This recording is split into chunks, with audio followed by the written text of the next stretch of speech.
Hi everyone. Hello. As you might know by now, it's been a little bit over a year and a half that we have been living in Brazil. And now, after a while being here, we wanted to share with you some of the pros and cons of living in Brazil. I was born here and then and I lived here for the first 30 years of my life. I lived outside for a while. Now we are back. I'm back in the country, and then for 1 year and a half we have been here. So I can also see the difference between when I was here before and then now, and then after this time outside, and how much the country also has improved, and then how much of the pros and cons they are still the same, and other things they improved a lot.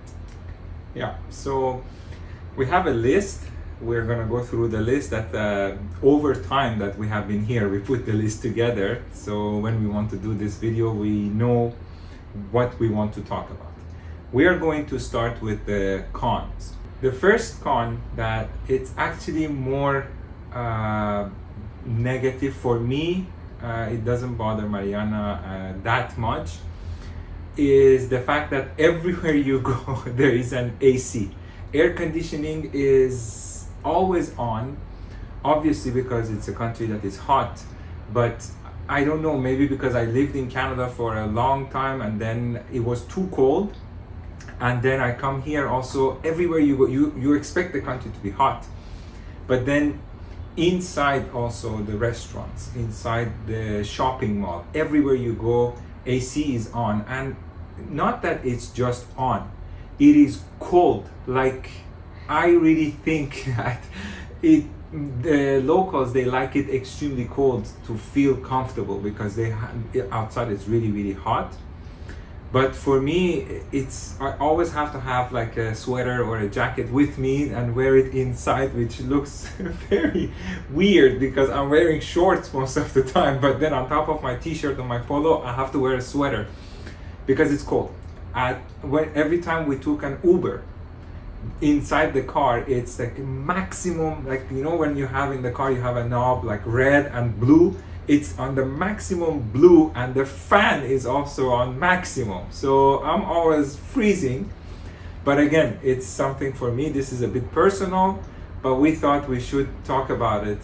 Most of the public places, airports, shopping malls, supermarkets, restaurants, it's cold. Most of the time when we were able actually to see the temperature that the AC set is around 16 degrees Celsius. So 16-17 degrees Celsius. So it's it is cold. It's not a very a pleasant temperature. So just for you to be aware that you're gonna see the AC, it's always blasted to the maximum, and the inside the places, they're gonna be cold if you're not used to it. Number two is noise, and by noise we mean loud noise. The size of speakers that you see sometimes in Brazil, I have not seen anywhere else. And speakers that are just at the store, or there are cars that are advertising for different businesses, different stores, but the whole back section of the car is just full of speakers. So this is very common, and in general, Brazil, of course, being a South American and Latin country, culturally it's a noisy and loud country. But it's very interesting. If you think you can find peace and quiet in Brazil, no, don't think that would be the case. Even when you're on the beach, we have seen many times you're sitting on the beach and the person comes and takes the next chair and umbrella right next to you. They have their own speaker, they put their own music, you have to listen to their music. And this is just very common, not that they do it on purpose or intentional, no, this is the way it is. So it's very noisy, and we feel even the threshold or the level of tolerance for noise for people, it's very high. Again, another example is from being in an Uber. Mariana and I, we sit in the back, and then the driver is listening to music. The music inside the car is so loud that we cannot speak comfortably in the back of the car. So this is another thing that you should be aware of, that Brazil is a very noisy country.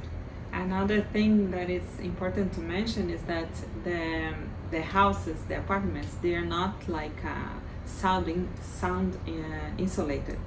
So like we are here, but we can listen to all the traffic happening outside. So you're always listening to all the cars passing. Like if they honk, we're gonna listen to the honk, and if somebody screams outside, we're gonna listen to that too. So just for you to be aware that you are always listening to the outside noise. There isn't sound insulation that will prevent you from like being in a very quiet environment. And maybe even in this video you're gonna listen to like maybe some honks and some trucks passing by, because even though we are in a higher floor, we can still listen to everything that is happening outside. Another thing very interesting that for me, that after living for a while outside of Brazil and then coming back here, and then I didn't even know or never realized, maybe when I was here before, is personal space. Living in Canada for a while, you learn how to keep your distance from the next person, the person close to you, and this becomes a norm, and you respect this. And one thing that we realize here in Brazil is that this personal space, it's way shorter. It's like easily you have people touching you like in lines. Basically, it's non-existent. Basically there is no, and it doesn't seem to bother them. And I think this is something normal, common in countries where there is a big population, so everybody is much closer. And then, but there is this situation that you might also, if you come here from outside, you're gonna maybe realize that too, that the personal space is much shorter. So you're gonna be much closer to other people. So just pay attention to that too, because this is one of the things that we also realize here. And another thing that we also realized, and I don't know if this is something that it's the whole country, but where we have been so far, we realized that the bills at restaurants, they cannot be split by person per person. Like they are gonna send you one bill for that table, and then everybody has to split the bill themselves. Like we are so used to going out like in Canada, and the waiter was already like, the first question is how we are gonna divide the bill, like, and the waiter, like he or she knew exactly how, like I'm gonna order this, and then I'm gonna pay for this and this, and the bill would come directly to me for the things that I order myself. This from our experience so far in this 1.5 years, we realized that here in Brazil you don't split the bill like by person per person. It's one bill, and then you guys on the table, you're gonna decide who's gonna pay for what. So for us it was a bit like, but why? Just divide why can I not just receive a bill for the things that I consumed directly for me? But no, the bills are per table. I don't know if it has anything to do with the system at the restaurants or tax purposes. I really don't know. But for us, it was different. And again, our point of reference is Canada. We were used to that system. But basically, they give you a bill for the table. Now, this table, if there were 4 people or 10 people, one bill comes, and then I always find it funny at the end, when the bill comes, there is always like a calculation. You have, okay, I had this and this and this. There's always a confusion that you have to calculate. Okay, how much am I gonna pay? What was my share? That all of this could be avoided if you would just give a bill to people that they want to pay together. This is one bill, or individually. I don't know. This is not common. If you go to a buffet that each person takes a number and then they weigh their own table, then they pay for that, that is fine. But in a restaurant that they come and they take orders, it never happened that they would split the bill for us. No, never. No, never. So, and it's always confusing, because you have to be calculating like how much I'm gonna pay, how much the other person is gonna pay, this could be avoided just from the beginning. The waiter can just ask how it's gonna work for the bill, and then okay, we pay together. Then there is other people, they all decide they're gonna. But unfortunately, it's not. Yeah. How So it works. if you are in Brazil and not in the cities that we have been to, in another city, and you have seen that it's split or not, please leave us a comment so we know does it exist in Brazil or not. What do you think? Have you had an experience that you went to a restaurant that they actually did split? Please let us know in the comments. We are very curious to know. The next topic that we wanted to talk to you about is about traffic and driving in Brazil. I think a lot of you guys already have an idea about how driving is, but basically, I have always joked about this. I think the only time that Brazilians become aggressive is when they are behind the wheels of a car. On the road, everybody has to pass everybody. I don't know if it's something that is like a race or it's satisfying. I have no idea. But on the road, especially in the highway between the cities, you cannot possibly stay on the left lane. Even if you're going 120 kilometers, 130 kilometers, there's always somebody that will come, and they are not just gonna come behind you and wait for you. No, they are gonna come and their bumper is gonna almost touch your bumper to force you and push you out of the lane so that they can go faster and they can pass you. This is something that is not pleasant and also not safe. In the highway, speeding is really a problem, even though I think the government has done a great job. When credit is due, we should also say there's a lot of speed bumps, there's a lot of cameras and speed radars. The federal police for the highways, there is always checkpoints when you're going from city to city. And despite all of this, there is still a lot of speeding, and the rules are followed somehow depending on the city. If the light is red, most of the people, they will stop. They respect somehow the rules, but speeding is always a problem, and aggressive driving exists. In traffic especially, people become very impatient. Like this, the street has 2 lanes and you're behind the red light. A bike will come from there, another car might come to even on the other side of the street and make a 3rd lane, just so that when it turns green, the light turns green, they can go before you. This is another thing that we saw here that we really think it's not a positive point, and we wanted to share with you. And the last topic for the negative part that we have observed after 1 year here, 1 year and a half actually, is the cost of energy and gas.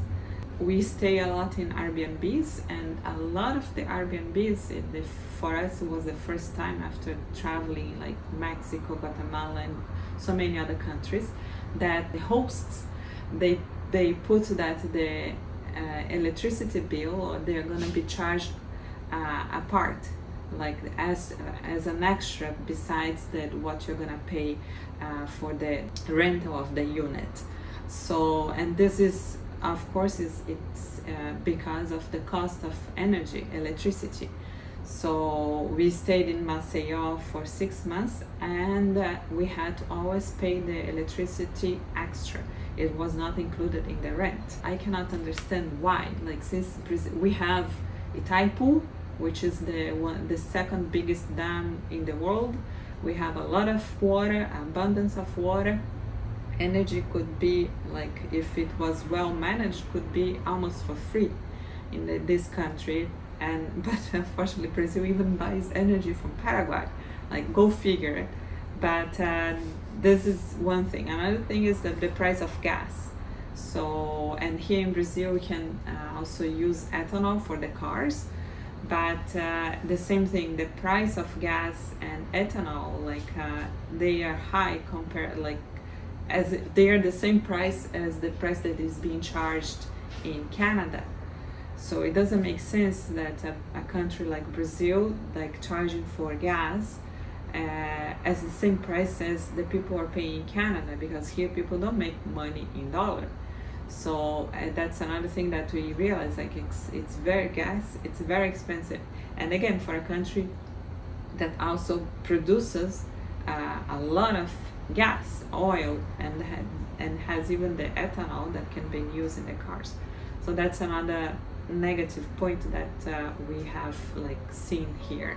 Okay, enough about the negative things, and now we are going to talk to you about positive aspects of living in Brazil, which are a few good ones. The first thing that we noticed, and Mariana had always told me even from back then when we were still in Canada, is the banking system. The banking system in Brazil is very efficient.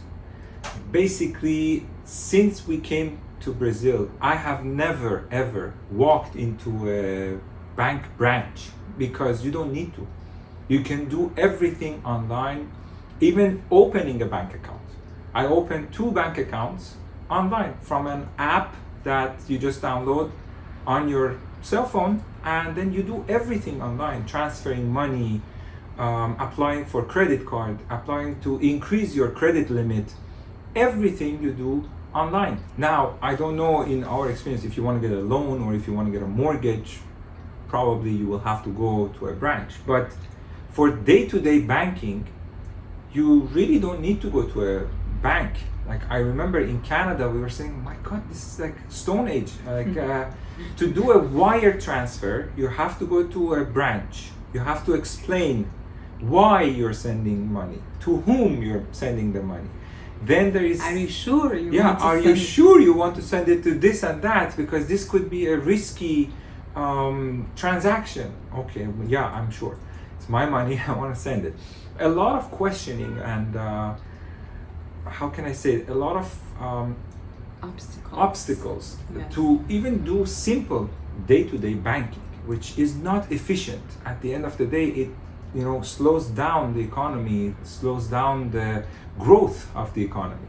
And then when you go through all of the obstacles and you finally send the money, a single wire transfer can take days to arrive, especially if it's international. Here, you don't have those things, or even the money transfer, it's mostly instant. The system that they have, Pix, that is inside Brazil, you send money to somebody, and a lot of people and businesses, they use it.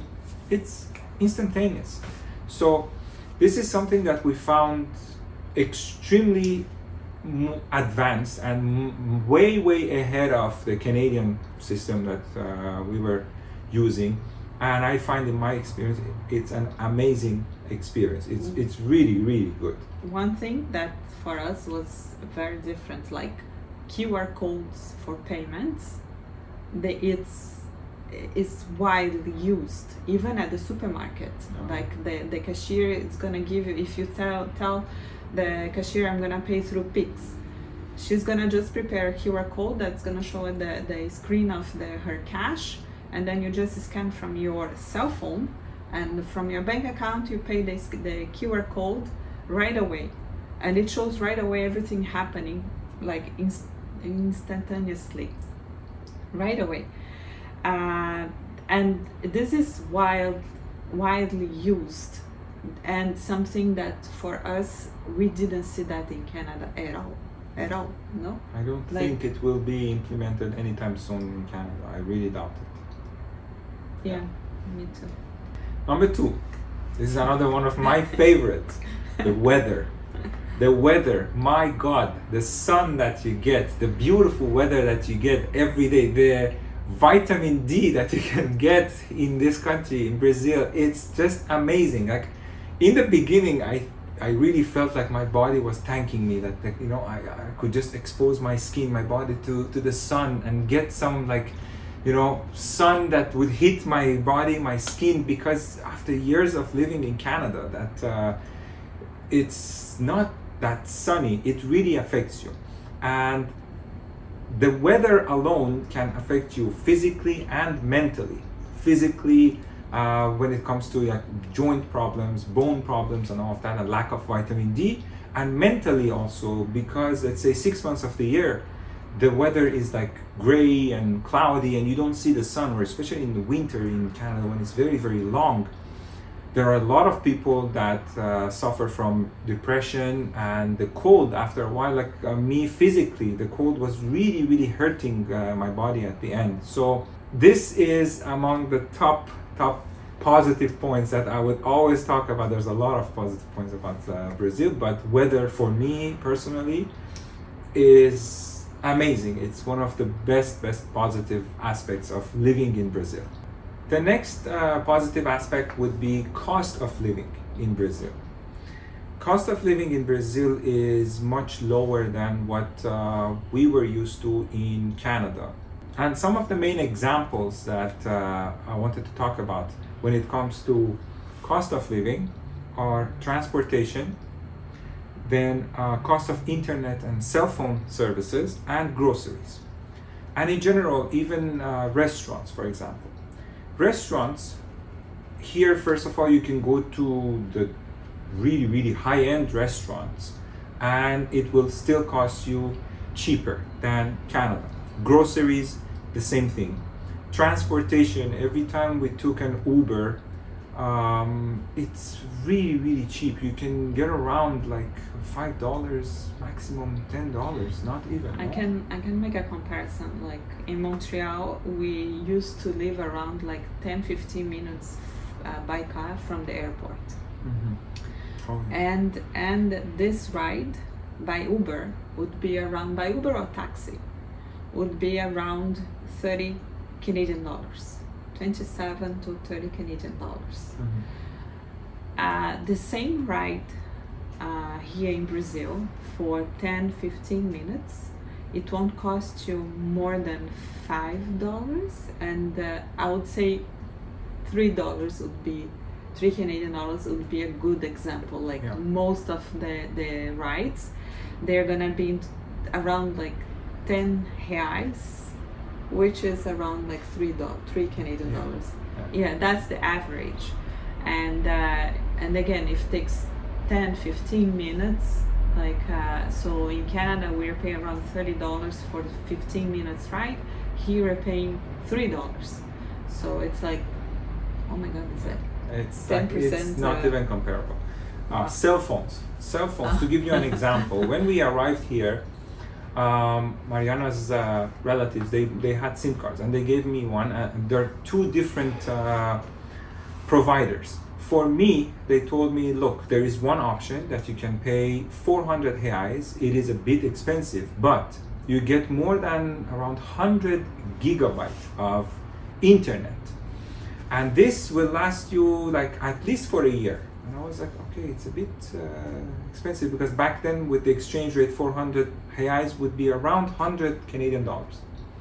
After a year and a half, I still have around 56, 57 gigabytes of internet left, even though I use it, even though Mariana also sometimes uses hotspot to use my internet. And this gives you also text messages and phone calls too. It's like 70 or 80 days that you can make phone calls. Doesn't matter how many phone calls. Once you use it, that day you can make as many phone calls as possible. I think I still have like 50 or 60 days on that as well. So $100 for more than a year and a half, and I think the internet, even up to I think 2 years, we will still not finish the whole package that I had. In comparison, at the end in Canada, before we switched to the plan that we have now, that we just have basically nothing, and we still pay around $35 to $50 a month.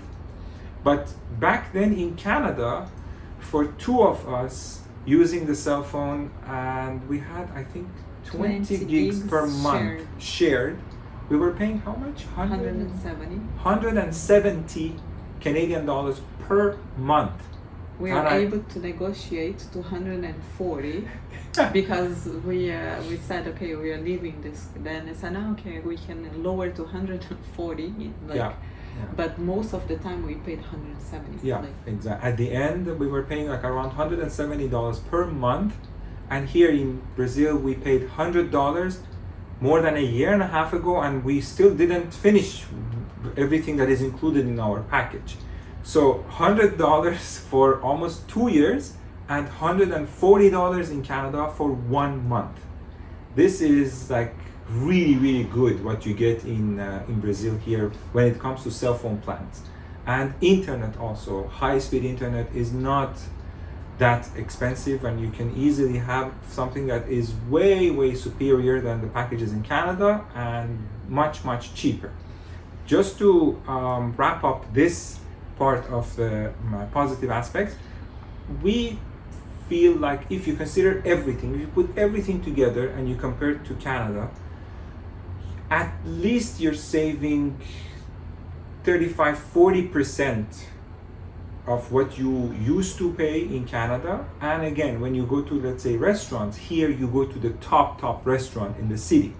Whereas in Canada, yeah, you would go to good fancy restaurants, but they were not like way like the top restaurants. So despite all of that, you will still save at least 40% when you live here. So another aspect that we also were a bit shocked, that even me, because when I left Brazil like many years ago, there was this thing that nothing works here. Like if you need government service, you won't get it. It was horrible. But then coming back now and using the government system, like for applying for driver's license, what else, like my residency, your residency, your citizenship as well, like using the government services for a few things, we were extremely pleased by the efficiency that things are done, and how fast, like your driver's license, we are able to do it like in less than a month.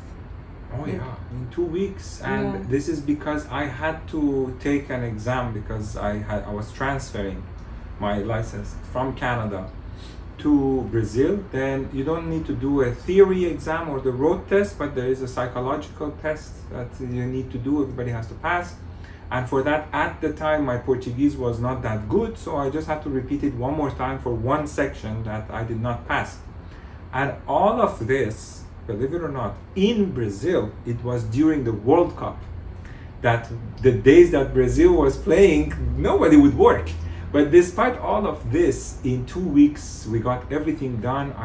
I went there, I picked it up. The person who processed my file, the first day we went there, he even gave us his personal WhatsApp number, so we could talk to him, we could follow up on our file to see what's missing, how much longer we have to wait. Like, giving you their WhatsApp number in Canada, the person who works in a government office, you're dreaming in colors. It's never gonna happen. And another thing very interesting and different, and here works really well, is any documents that you need from the government, like if you need a background check, police background check, you can get like from the federal police in a matter of like 30 seconds online. So everything is online. You get the documents that you need. You just need to enter like the numbers of your IDs that you have, and you're gonna get the document like in 30 seconds. It's very fast for anything that you need. It's just that if you need to renew something, that takes longer. Like I renewed my driver's license here, but it was expired, of course, like for a long time. It took me like maybe 1 week, and I needed to do a test, like of defensive driving. the irony. I need to do even a test, but in 1 week I was able to do everything. Like you go through the whole process very fast. There is like you don't need to wait too much, and then in the end you just go get your new document very fast. So that was something that we were very like pleased and very surprised that things really work well, that the efficiency of the service that the government is providing, it's very, very good. Again, compared to like what we were having as an experience in Canada, especially after the pandemic, like it was horrible. And all of this also, as Mariana mentioned before, everything comes into that you get the document, but you will also have a digital format of your document as well. Like most of the people these days in Brazil, they don't carry their physical driver's license. You have a PDF version and there's an application from the government. You download the digital version of your driver's license, and everywhere you go, you can just show your driver's license. Even if the police pulls you over, you just show them the digital version of your driver's license, and it's good, it's accepted. You don't need to carry the physical driver's license with you, because also if your driver's license is valid, the police officer can just check it if you're allowed to drive or not. Doesn't matter if you have the actual physical driver's license with you or not, you're either allowed to drive or not. That's the main point. But again, in Canada, no, even if you have a picture of your driver's license, no, you always have to have the physical driver's license with you in your wallet, and not carrying it is an offense. So this is another difference. And the next topic, and this is something that it was not new for us, because like even though we were living outside, every time I came to Brazil, I wanted to use the healthcare system here, because unfortunately I couldn't get a better treatment in Canada. So it is not new for us, but it's worth mentioning, because like every time we need a doctor and a specialist, we're not talking about a general doctor, we can get an appointment in days. So the healthcare system is, from what we have experienced and tried, is really good. We're gonna have another video specifically talking about the healthcare system, the services that we have used here and how it works, because I think it deserves a special treatment. Oh yeah, absolutely. No, because it's amazing like how easy it is to access a doctor, how easy it is to do any kind of exams, so, and how available it is for everybody. Like, you know, from we even like tried like the one that it's we went to see the one that is provided by the government and the private ones, so it's amazing. And another topic and aspect that we didn't have that in Canada, and then it is something that it's here in Brazil, mandatory by law, that in all places that it can happen a line of people, like cashes at supermarket, cashes at banks, like airports, all the airports, public spaces, basically. Everywhere of public history, like public space everywhere, it is mandatory to have a special line reserved for elderly, pregnant women. What else? Like if there is any physical disability. Yeah, basically they call it a preferred cash, no, or like a priority. Basically, I would say in English it would be a priority. That in Canada we have like express cashes. Like if you go to the supermarket, you have less items. But here, no, it's for people that need to have priority, as Mariana mentioned, like pregnant people, elderly, disabled people. Yes, so there is this special line for people who cannot be standing in line for too long. So there is always this special treatment like for these people, and people respect. Like if it is empty, you can use that cash. But of course, if there are people in front and there is a line also to that, you're not gonna go there. And we see that everywhere, like at the supermarket. We saw any public place, you're gonna see this preferred line or priority line. Another thing that is very interesting is that sometimes also you see that cash and then there's a person standing that you don't see that person is not old, they don't have any disability. Nobody challenges them. People respect that.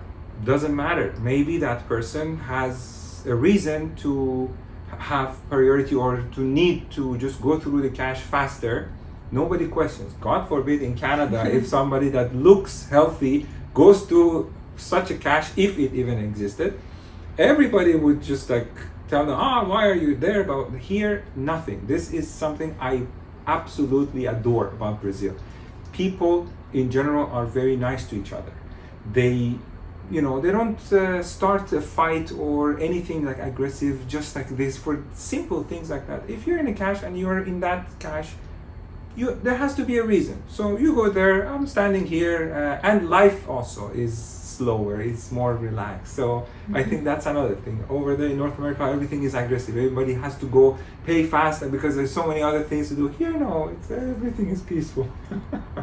Just one thing for me, like a different to have an idea about like pros and cons. But the first time that I saw a person walking and at the same time eating, it was in Canada. For me, this many years ago, and for me it was such a shock because for my whole life before, you never do the two things at the same time. You stop, you eat, you have the time to eat, you do that, and then after you're gonna walk, you're gonna go to your work and go to school, so things were more like. And then I arrived in Canada, and then the first times I couldn't understand like why this person is walking, eating at the same time. It was like a slice of pizza at the same time. Like why doesn't he cannot stop eating? But again, because the pace of life is so busy and it's so like you're always running all at the same time, like doing so many things at the same time, that yes, you have to walk and eat at the same time. Which actually reminds me of another thing that is very much related to what we are actually discussing now. If you are an employee in Brazil, this is another positive aspect about Brazil. In Brazil, every day you get minimum 1 or sometimes even most of the time 2 hours of lunch break. So a lot of even businesses, clinics, from noon until 2 p.m. they're closed because it's the lunchtime for their employees.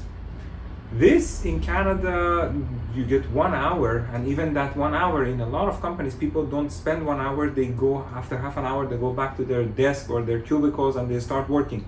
Here, no, you have to use your 2 hours for lunch, and that's why people go to a restaurant. And also the employer, I had no idea about this. As a package, when you are hired, most of the time the employer is also responsible to pay for your meal. It's basically like coupons. I have never worked actually. I have heard from Mariana, so I'm gonna let her to explain this also. Yeah, so like the employer, as part of the benefits of hiring an employee, they offer also like the transportation cost. So they're gonna give you maybe an allowance for gas or something like that, or they're gonna pay for your public transportation, so then you can come to work. And also they give you your lunch, so they can have some deals with restaurants, and then the restaurant in the end of the month is gonna send the bill to the employer, or there is like a coupons that you can spend in restaurants and supermarket, grocery stores. That is also part of the package of like hiring. So maybe like in Brazil the salary is not that high, but you have other benefits to compensate for that. Yeah, which is very nice. For me it was very interesting to know that this you can use it either at a restaurant or even to go to a supermarket and buy groceries, which is very good. If I'm not mistaken, healthcare also, if they want to have private health insurance, also a lot of employers they offer, provide. Yeah, they Yeah, can offer so- too as part of the package. Yes. Yeah, this was another positive thing.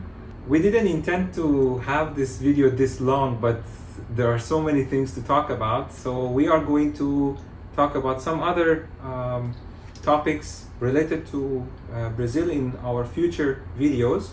We just wanted to share with you some of the pros and cons that we have seen after a year and a half of living here. I have seen, and Mariana being back in Brazil. We hope that you found it useful. If you enjoyed it, don't forget to give us a like. If you have any comments, if you have any other questions, please don't forget to leave us comments below, and we will answer you as soon as we get a chance. We'll see you in the next one. Bye.